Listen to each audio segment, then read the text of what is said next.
Welcome to the Etsy Conversations podcast, featuring inspiring interviews with Etsy shop owners, hosted by Ijama Elazu. Hi, and welcome to the Etsy Conversations podcast. I'm your host, Ijama, and I thank you for joining me for another episode. This week, my guest is Jessica, and Jessica runs the Etsy shop Gifts Outside the Box.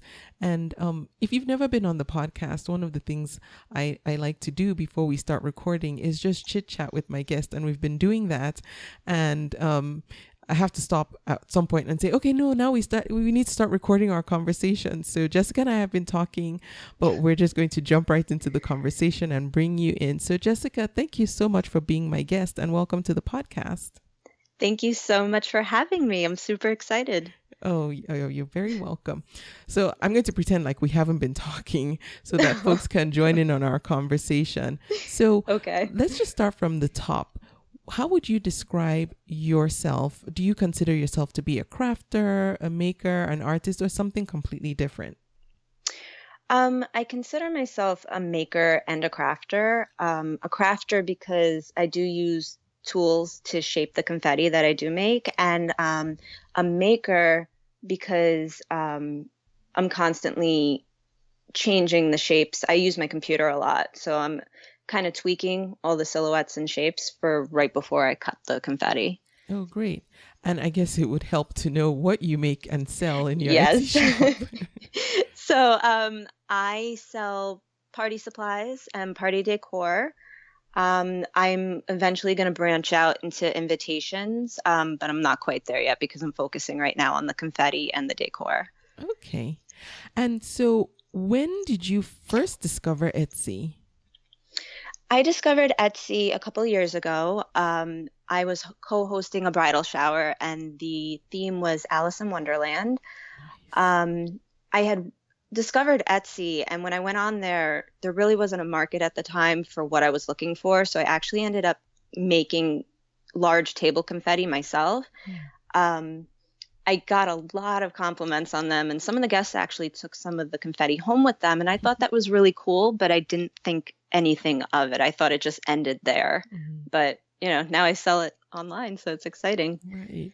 And so did you teach yourself how to make this confetti, or are you self-taught, or did you take classes or something? I'm self-taught. It did take a while, and at first I was really discouraged. I was going to give it up, but it just clicked one day because I just kept trying, and now it's like I love it. I love doing it. Oh, great. And I think this is a great lesson for anyone who is thinking of selling on Etsy and doesn't quite yet know what they want to sell. In Jessica's case, you found a hole in the market, and then now you're filling it, and that's always a good place to start. If there's something you're looking for, chances are, and you can't find it, chances are somebody else is looking for that as well. And so if you're first to market, you just you have that great advantage.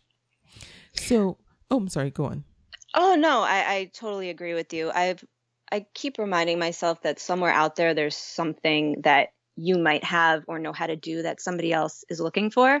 So, don't give up. Yes, I completely agree. And same thing with offering services too. Like I was thinking the other day, and I'm sorry if you guys have heard me harp about Pinterest so much this year, but Pinterest is what I'm trying to learn for 2017, and looking for help. And I was like, man, I just wish I could pay somebody to do Pinterest for me so I didn't have to learn it. And then the thought occurred to me, hey, if I do learn it, maybe somebody else would want somebody to do it for them. And but that aside, I was talking with Tammy Cannon, and she teaches people how to run their own social media platforms. But one of the things she said was, you need to learn it first yourself before you even outsource it so that you understand it. And so I know that's kind of going off on a tangent, but to your point of, if there's something you're looking for, somebody else might want it. It's nice to fill that hole and know that there's a market for that. Yeah, I agree. So when did you actually open your Etsy shop? I opened my shop January 24th of this year, 2017. Okay, so it's fairly new. And one of the things I know that not annoys, but like I don't like about what it shows on my shop is the year it shows was actually not the year I started selling. And so I always feel like I want to tell people when they're looking, okay, it's not like I've been selling for like 3 years. I just opened this shop in this. I opened it and then I didn't do anything. So in your case, you have the advantage of actually opening right when you started, which I know a lot of sellers, sometimes we open and then we dilly-dally and then waste time. But you immediately you opened, started selling. Is that correct? Yeah, that's exactly what happened. I thought the same thing about sellers who open their shop but maybe didn't do anything with it until recently. I was thinking the same thing, actually. Yeah, I know. And I wish, there was some way to say, okay, on Etsy since XYZ year, but selling since, this time. Exactly. So people know, okay, that's why, they have X number of sales or what have you.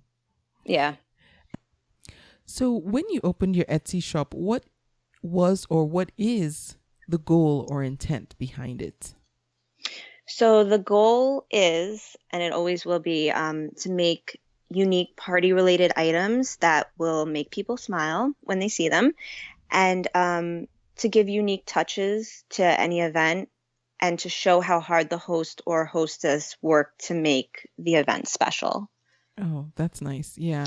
Oh. And I like that, especially with parties that are so personalized. I think it makes the experience even better for the guests.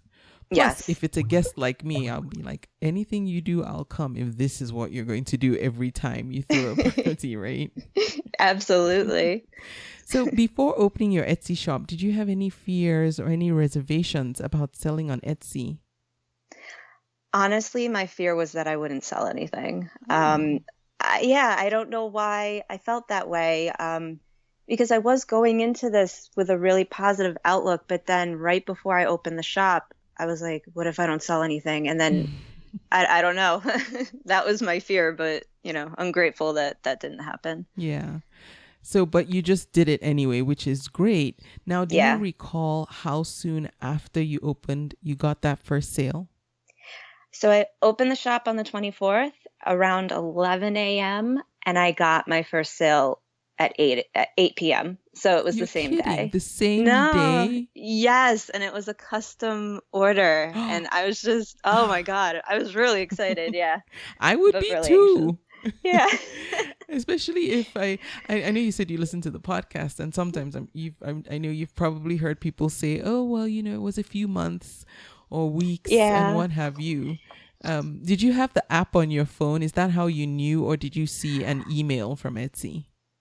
I got a notification. I had one of the apps. I know there's two of them. And it popped up and it was a question, and she was customizing one of the colors for the Beauty and the Beast confetti. So yeah, I read that. I was like, oh my God, it's happening. So I was really excited. Nice. And when you did get that sale, were you prepared for it? Like, did you have all your shipping supplies already? And you knew the weights and how to handle the whole shipping process? So because it was a custom order, I thought I was prepared. And she had, the customer had requested a color that I didn't have. So I thought all night about it. I really, I put a lot of pressure on myself that first sale. And I said to myself, don't worry, I'll go to the craft store tomorrow. I'll get what I need. And it was right before Valentine's Day. So the color she wanted was red. It was sold out everywhere. Of course. Yeah. So it was a lesson that I learned, just to be prepared with everything. I ended up, obviously pulling it off, but. Okay. Well, congratulations on that. Thank you.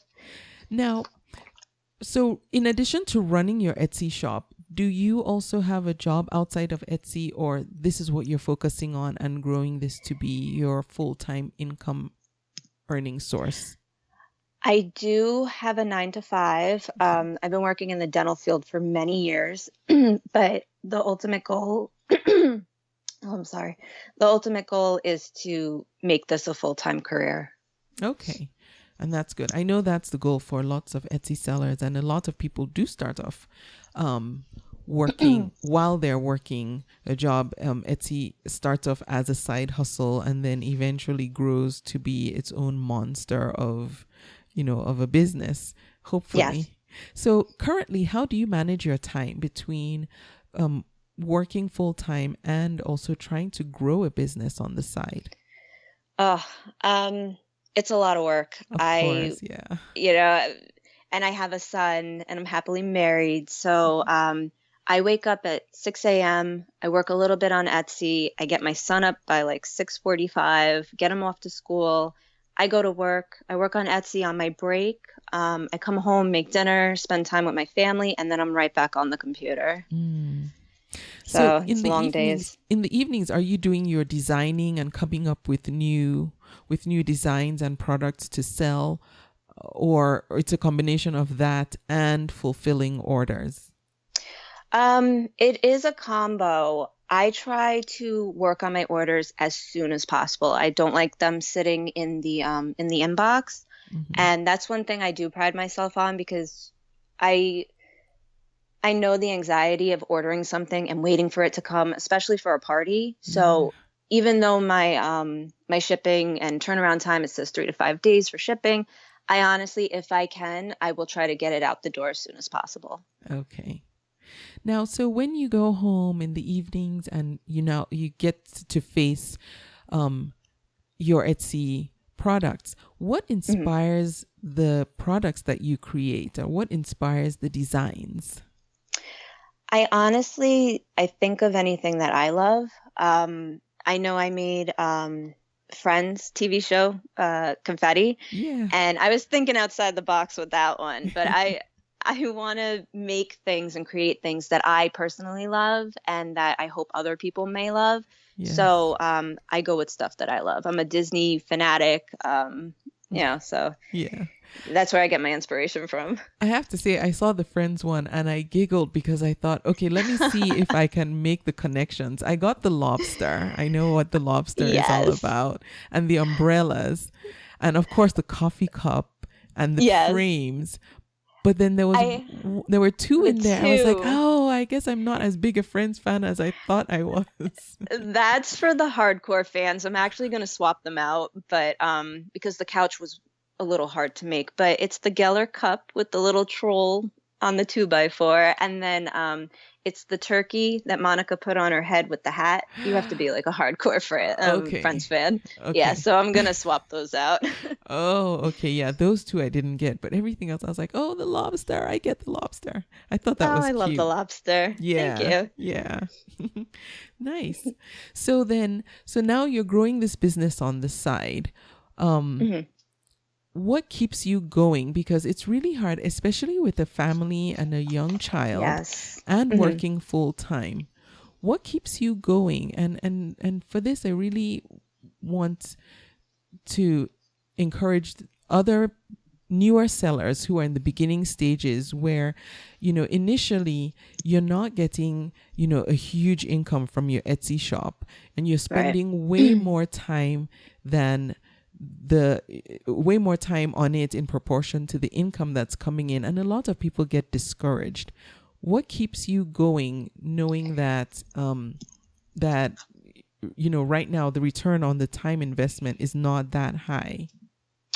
Well, I know I made him sound young, but I actually have a teenager. He's 14. Luckily he understands what I'm trying to do, so he does give me that time to do it. Okay. My motivation is my son and my little niece. I want them to learn that, they can have fun doing what they love and try to make a living out of it. And Gifts Outside the Box is constantly reminding me of think outside the box. And we live in such a serious world. So I just want to make things that will make other people smile, even if it's just to look at it for the party and then it's gone. I'm constantly just trying to, put a smile on people's faces. Okay, good. And I hope that's encouraging to someone else who is also in the beginning stages and wondering whether you made the right choice. Everybody goes through that, but just power through. Right. Now, let's talk about how you price your products. In the beginning, I know you probably need to, play around with the pricing, but how do you come up with your base price for what you charge for each of the items that you sell? So a lot of it is based on supplies. I would love nothing more but to buy in bulk. But right now, I live in New York and space is very limited. So right now, what I'm doing is I'm utilizing coupons and promos. But even so, I have to factor in how much I spent. And I factor in my time. But for the most part, it's the supplies. Yeah. And then from day one, did you choose to ship internationally or do you keep it domestic for now? For now, it's domestic. I do plan on international shipping, but because I'm so new, I want to make sure that, I get a handle on the shipping here first. Okay, yeah. And that makes sense. Do you use the Etsy's shipping tools, the shipping calculator and all that, or do you just package everything and then go to a local post office? No, I do. I do use the Etsy shipping, and also my husband sells on eBay, so we have a scale here. So we make sure we weigh everything. He taught me everything I needed to know about shipping, so we try to make it as fair as possible. Yes, and that's fantastic because the shipping lessons that you learn the hard way, I know I did, where it was like, oh, okay, I just put something up for sale and then you forget about the weight and packaging and all that. And the first couple of times I basically gifted what I sold because I didn't, take all that into consideration. So it's good that you have that. Do you know what kind of scale you have? I know folks sometimes will ask, well, what kind of shipping scale do you have? Because they want to get a good one or one that's working for someone else. Do you know what type of scale it is?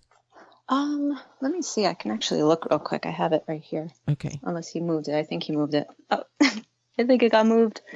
I can let you know. Okay. All right. And then once Jessica lets me know, I can put that in the show notes for you. I see it right here. Oh, It's AccuPost. AccuPost. Okay. All right.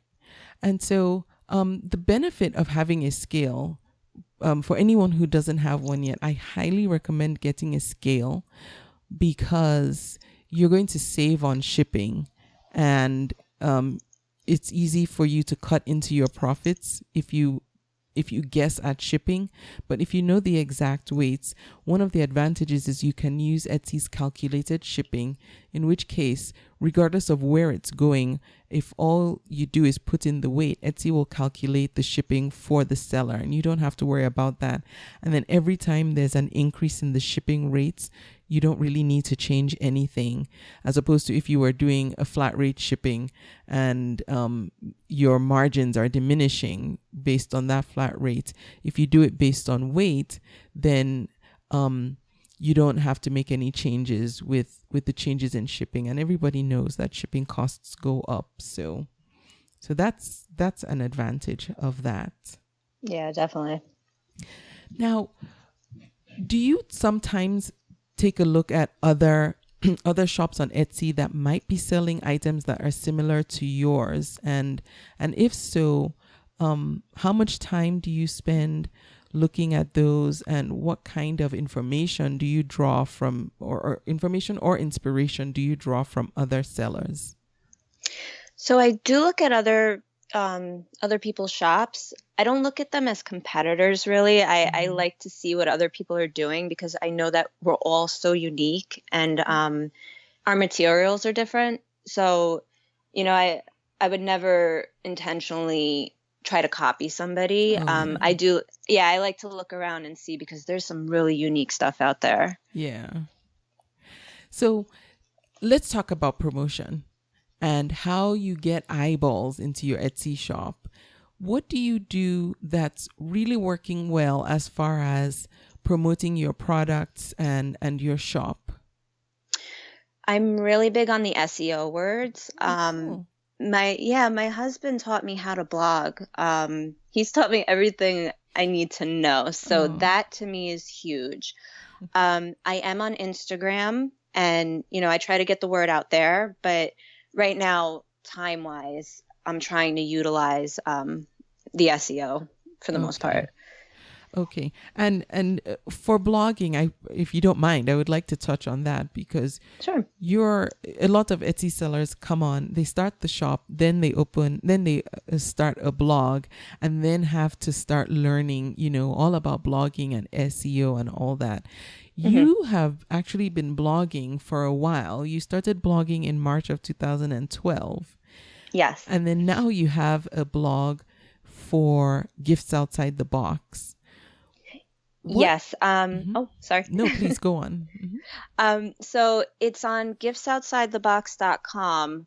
I'm going to start paying a little more attention to it. But the goal there is that I'm going to have tips and tricks for either party planning or hosting events, even selling on Etsy. I'd like to get some stuff up on there. Like, I'm very into having a command center for all of my stuff, just keeping it organized. Okay. And I've actually found some life hacks that have made my life so much easier, just like organizing my supplies. So that'll eventually get up there too. Oh, great. And I think just already having that experience blogging, you already know the benefit of it. But for new sellers who haven't had a blog yet and don't yet have one, what would you say is the main benefit of having a blog that's tied into what you're doing on Etsy? If they were to open up a free WordPress blog and write about either the items that they're selling or the niche that they're in, I think WordPress is a community. So you would get a lot of, viewers reading your stuff. And then you can link them to your Etsy shop. And that's what I've been doing on my website. And I think that's what, would help sellers if they wrote a little bit and then linked their site. Yeah. And another benefit too to writing on a blog is because you can cover a lot of ground and a lot of different topics that relate to what you're selling on Etsy. When people find you organically, or find your blog rather organically in the search engines, and then from your blog are directed to your Etsy shop, you're helping to funnel traffic to your Etsy shop and not just relying solely on only Etsy SEO, which is greatly important, but you do need to do some promotion of your own as well, just, to get the wheels turning. Right. And also, when you're working on a blog, on the back end of it, you learn a lot. So it helps you make your Etsy shop unique. Like, I know that I added like a little balloon emoji to my shop listings. It's just a little something extra that I learned on WordPress, and I brought it to Etsy. So you never know. Oh, that's pretty cool. I didn't know that. Yeah. And we talk about WordPress. I'm partial to WordPress because that's the only, actually no, I shouldn't say that's the only one. I started with a Blogger blog. I think I had it for like 2 weeks, and then I forgot my password, and then then I moved to WordPress. And on WordPress you can actually start a free blog on WordPress.com, and eventually as you grow you probably do want to move to a self-hosted one, but starting with the free one is a good way to go to get your feet wet, to learn about blogging and how to write posts and get some basic SEO knowledge. And then as you grow, expand. And it's free, like free. That's how I started, just a free blog. Yeah. And then when I was blogging back in 2012, I had a completely different site, but I couldn't believe it. I had over 10,000 followers, and I never thought that could happen, but it's a community, and they you kind of you push each other, and it's nice. It's you help each other. I appreciate that community for that, and they're also good about offering free classes and courses that don't take up a lot of your time. So every once in a while they'll have a beginning bloggers course. It's like a 20-day thing, and then they'll have the next step for intermediate bloggers, and you can just go through the process. That really helped me learn a lot. Oh, that's great. So now, your Etsy shop, on average, how much time per week would you say you end up spending just taking care of all things Etsy, fulfilling orders, creating, dealing with the admin side, like answering convos and stuff? I don't know time-wise. I know that I try to get on it as much as I can. And, I do things outside of the house, obviously. But when I'm home and it's winter, so I've been stuck home a lot, it's a good few hours a day, actually. It's when I get home. It's on my lunch break. But yeah, I spend a good amount of time. I'm always trying to update my Etsy shop. Right now I'm struggling with the photos. I don't get a lot of great sunlight in the apartment. So so that's actually what I'm spending a lot of my time on right now. Oh yeah, I never stopped to think about that. Yes, in the winter time, it's especially if you're in a snowy area. Yeah. That natural sunlight, which is so important to our pictures, can be an issue. Yeah, my husband and I created this beautiful light box. You'd think that we bought it in a store. Wow. And it's just not enough. So that's what I'm focusing on right now. So that takes a lot of my time up because I find myself constantly retaking photos over and over. Oh, I see.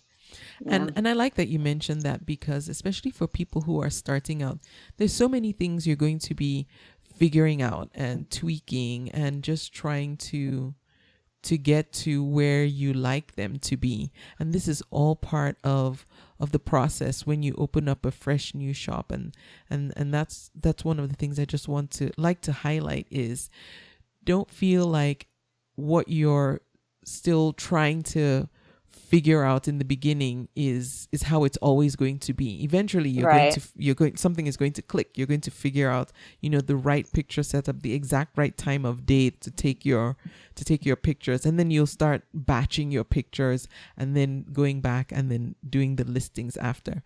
Figuring out a routine in the beginning is how we all go through it. Yes, exactly.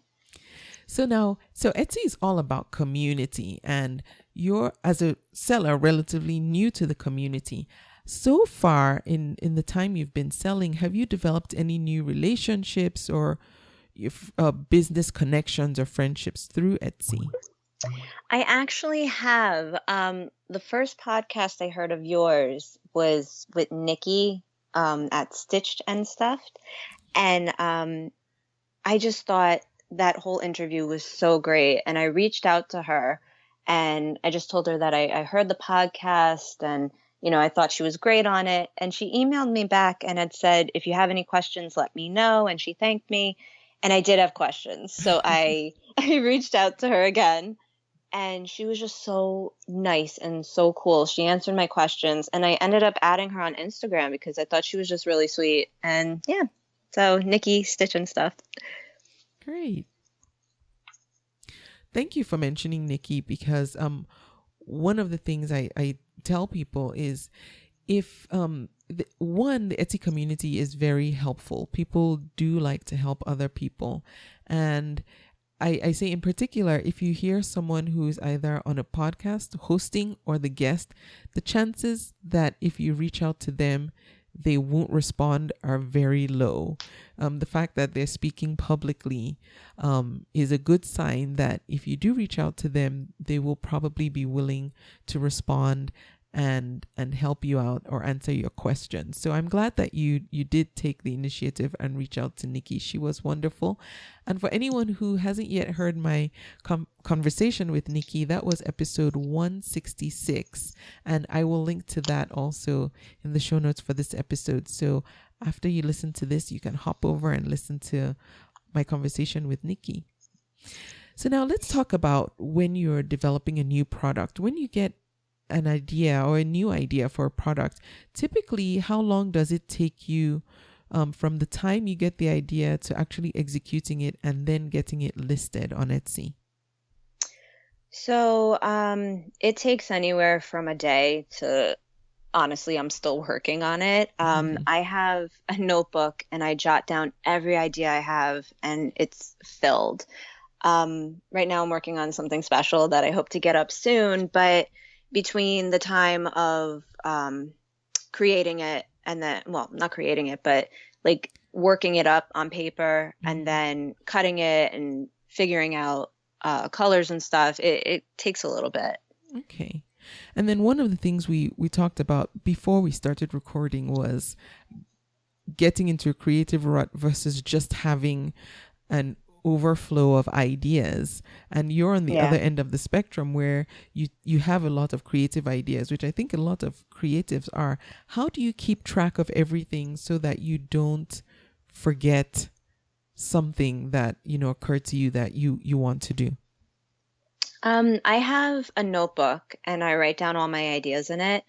And then, you know, if I have some downtime, I'll skim through the notebook and, you know, I'll pick out the one that I'm ready to work on next. My friend actually taught me to do that. She walks around with a little bag, like a little fanny pack, and she's got a little notebook on her. I mean, I don't do that, but she taught me to just always have paper on you because you might think of something amazing and you don't want to forget it. Yeah, that's a good idea.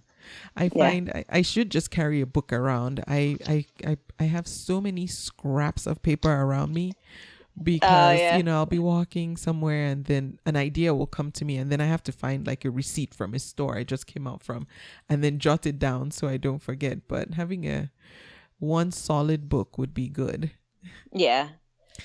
Now, so what are some of the things, or even if it's just one or two things that you did to set yourself up to be successful on Etsy? Well, let's see. I know that I got organized before I even attempted this. I have a book for where the receipts would go, where the invoices go. It's very important to me to be organized before I even attempt anything. Because I get very jumbled. I don't know if you could tell by this interview, but I get jumbled up a little bit. So I had to make sure that I was prepared to begin. Okay. And I like that because I think we have two camps when it comes to selling on Etsy. They're the folks who are like, yeah, I want to sell. I know what I want to sell. And then they just jump in. And then there's the other camp where it's like, okay, I'm going to get all my ducks in a row. I'm going to have everything organized so that once I start, there's a place for everything, a time for everything. Everything goes, you know, in a specific order. And it can work both ways. I think as an individual, especially if you're new on Etsy, know yourself and what method works for you. I'll tell you, I'm in the camp of just jump in and do it. But the disadvantage to that is you do a lot of cleanup after. Right. Like I find myself constantly going back and cleaning up like, oh, okay, I should, well, not now, but like in the beginning, oh, okay, I need a proper accounting system. You know, I can't just be storing all the emails I get from Etsy. I need to put the numbers somewhere so that they're all together in one place and all that. So there is a benefit to being a Jessica. Yeah. And working 9 to 5, you know, every bit of time is valuable because I have my family and I have Etsy and I've got work and, you know, and I want to have a life outside of all of this. So I need to come home and know that my laptop is where I left it. My scissors are there. I'm ready to go. Yes. You know, is there something, a lesson so far that you've learned about selling on Etsy that you want to share, especially for someone else who is new? And it doesn't necessarily have to be something you learned the hard way, but just something that you think is really important to mention to that other new seller who's listening. I have 2 pieces of advice. The first one is the command center. You have to be organized. But the second one is to not give up and to take chances and just go for it, because you never know, you know, like this life is really magical and anything can happen. So I think you need to not worry so much and just go for it. Okay, cool. And then I like this one because it's a 2-part question. And especially for people who are new, I always like to hear what, you know, what they're thinking. So what's something about selling, or one thing about selling on Etsy that you really like? And then what's something like maybe a feature that doesn't currently exist on the platform that you might want to see one day? I think Etsy is really easy to maneuver. I don't know if it's because I have the WordPress background or the blogging background, but I think everything is just where it needs to be. I think it's perfect. Yeah. I don't know. I never actually thought of something that they need to add. I do agree with you. And I know you had another podcast guest who had mentioned the time that she had been on Etsy versus the time that it says on her site. Yeah. I do think that you should be allowed to tweak that. I'm not really sure why you can't right now, but I think that would be a great feature. Yeah. You know, so it doesn't look so terrible. I mean, it's the same for eBay. There's people on eBay that had been on eBay for years, but they didn't utilize it till now. Yes. So, you know, so I think that'd be nice to change. Yeah, I do too. or at least put a selling since, so that, you know, people are like, okay, so they've been buying first and now they're selling or something. Yes, exactly. Yeah. I actually, my first sale, it was her first purchase, which I thought was really cool. But she had been on Etsy since 2009. You know what I mean? So it's interesting. Yeah. That's amazing. So you finally got her to bring out her credit card or her PayPal account and buy something. I never actually thought about that. She was super sweet to work with. But yeah, I never thought of that. I said, oh my God, please bear with me. You're my first sale. I was being really honest. Yeah. And she's like, oh, you're my first purchase. And I was like, oh, yeah. Funny. So that was cool. And I think that's something else to think about too, because if she'd been on since 2009 and hadn't bought anything, so then keep in mind that there are some people who just come on Etsy just to look and browse, kind of like Pinterest. People just come to look, because if she's never bought, that means she's just been looking all this while and just taking it all in. Mm-hmm. I agree. Well, congratulations on that. Oh, thank you. I never looked at it that way. Now, for that new seller, well, you've already given good advice for new sellers. I think I like what you've said to them already. What would you say to someone who is still on the fence, still has some trepidation about opening their Etsy shop? Is there anything you would tell that person to encourage them to come on, or maybe not even? I think it goes back to the somewhere out there, someone wants what you have. Mm-hmm. You never know. So if they're on the fence, I think they should just at least try it. You really have nothing to lose. Yeah, I agree. I think that's how I was that's how I was when I started on eBay. It was really just a fluke. I was like, there was something I didn't even want. Somebody pushed it. It's a whole long story. And I got it for, believe it or not, 15 cents. And you would think for 15 cents, just throw it in the trash, right? But I was like, well, I'm just going to put this on eBay, and it sold for $171. And I was like, okay, wow, hold on, there's something here. So that's amazing. Yeah. So it's worth just trying. And, you know, if nobody, you know, wants what you start off with, you can always shift. And, you know, lots of people start off selling one thing and then their business evolves and move to something else. So exactly, it's worth a try. Yeah. Is there something you're doing now that you feel is really working well for you? Really working well. I don't sit on the orders. Mm-hmm. I know it's hard time-wise, but honestly, I try to get them out as soon as possible. I remember there was, at one point, I had 6 orders and I just didn't stop. I just, banged them out. Yeah. So that works for me, just getting them out and having peace of mind that they're out there. And I track everything. I track not like constantly, but I do make sure that everything's moving. Okay, that's good.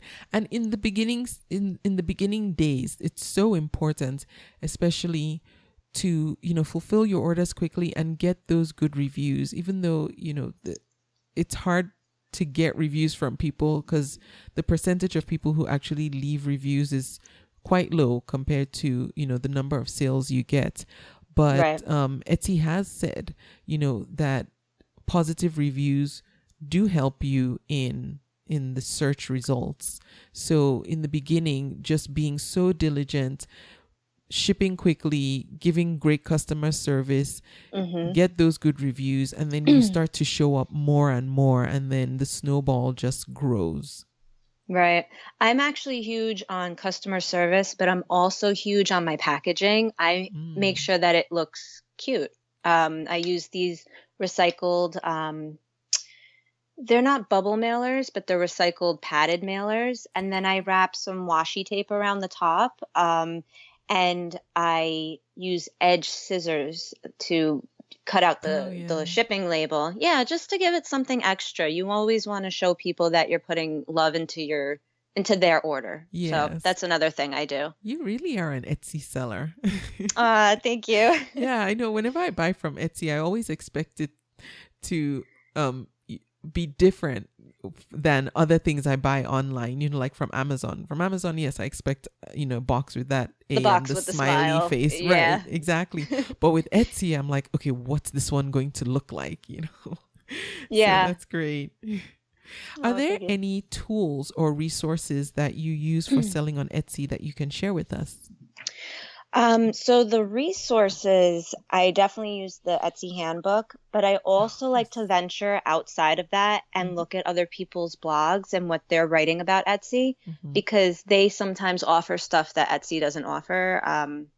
So I, being a fellow blogger, I like to see what they're saying, and they usually have really good advice. And as for tools, years and years ago, I worked in a fabric shop, and I didn't realize how important a good pair of scissors were until I purchased my own. So it's always nice to splurge on scissors for anything. Nice. So, now, are there any bloggers in particular that you like to follow, or you just generally read what different people are saying and doing? Yeah, I haven't really been following any blogs. Now that I'm a .com, I'm not really in the WordPress community anymore, but I do like to look around and see what's going on. And when I see something really interesting, I like to comment on their blog post. Yeah. But there's nobody really in particular right now I'm following. Okay. All right. Now, what's the best way people can reach you if they want to get in touch with you? So they could email me at giftsoutsidetheboxofficial@gmail.com, or I'm on Instagram at giftsoutsidetheboxofficial. Okay. There's like a contact seller in the Etsy shop. Okay, yes. All right. And I will link to Jessica's Etsy shop, Gifts Outside the Box. I'll also have her email address in the show notes for this episode. So if you want to reach out to her, especially if you feel like you just don't know.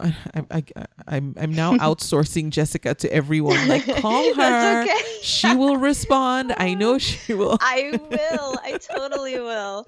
And one thing I will say is that before Etsy, I mean, honestly, I don't even think you and I would be having this conversation. I was super shy, and I still am, but Etsy has forced me to step out of my comfort zone. So I'm just like all in right now. So yeah, anybody who wants to email me, go for it. Oh, good.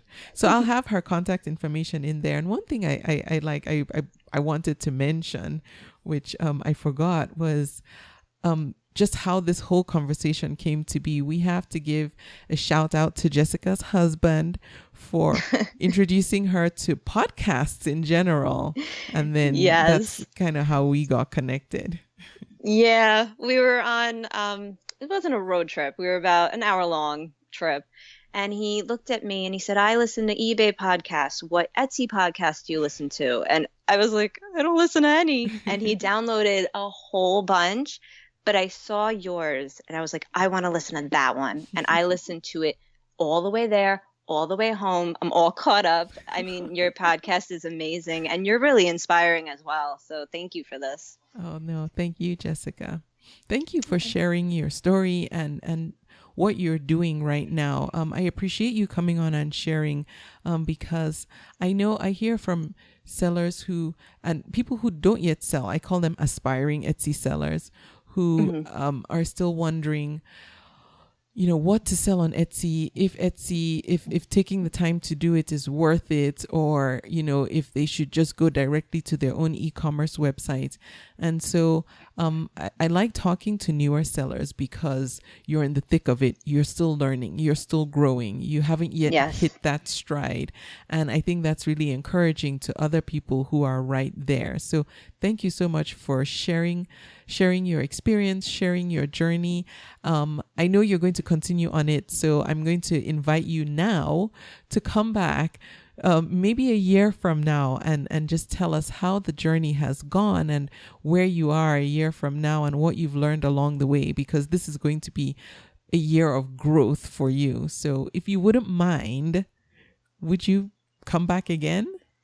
I absolutely will. And I'm going to mark it in my calendar so I make sure we do it. All right, good. Thank you so much, Jessica, for being my guest. Thanks for having me. You're welcome. And I thank you for listening to the podcast. Thank you for showing up every week. And I will be back here next week.